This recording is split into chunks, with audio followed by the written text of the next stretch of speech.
Hello అందరికీ, welcome to Mahika tiles. ఇప్పుడు మీరు చూస్తున్న ఈ కథని విశ్వామిత్రుడు వారు చెప్పారు.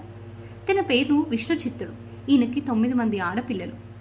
అతని భార్య పేరు తారామతి. వీరు చాలా పేదవారు.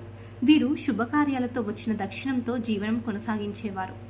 ఒకరోజు ఇతని ఇంటికి ఒక బ్రాహ్మణుడు వచ్చాడు. ఒక యజ్ఞం కోసం వేరే దేశం వెళ్తున్నాను, ఈరోజు మీ ఇంట్లో ఉండి రేపు పొద్దున్నే వెళ్ళిపోతాను అని చెప్పారు. దానికి అతడు సరే అని ఇంట్లోకి ఆహ్వానించారు. తారామతి బాధను చూసి వెంకటేశ్వర స్వామి వ్రతకల్పాన్ని చెప్పారు. వారు కూడా భక్తి శ్రద్ధలతో ఆ వెంకటేశ్వర స్వామిని పూజించారు. రాత్రి అయ్యేసరికి వాళ్ళ దగ్గర ఏమీ లేక పడుకోవడానికి ఒక చిరిగిన దుప్పటిని ఇచ్చి బాధపడ్డారు.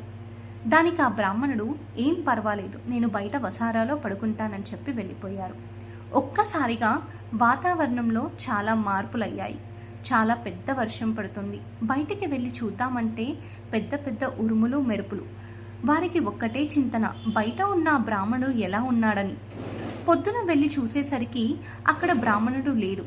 వారి స్థానంలో ఒక పట్టు వస్త్రం ఇంకా వెంకటేశ్వర స్వామి విగ్రహం ఉంది. ఇంకా సంతోషంతో లోపలికి తీసుకొని వెళ్ళారు. వెళ్ళగానే ఇల్లంతా బంగారు రాసులతో నిండిపోయింది. వారు స్వామిని దర్శించుకున్నారని చాలా సంతోషపడ్డారు. ఇంకా దానితో పాటు విష్ణుచిత్తుల తారామతి బాధ కూడా తొలగిపోయింది. నిజంగా మనం ధర్మ మార్గంలో ఉంటే మన కోసం ఆ స్వామియే మన దగ్గరికి వచ్చి మనల్ని కాపాడతారు. గోవింద గోవింద గోవింద.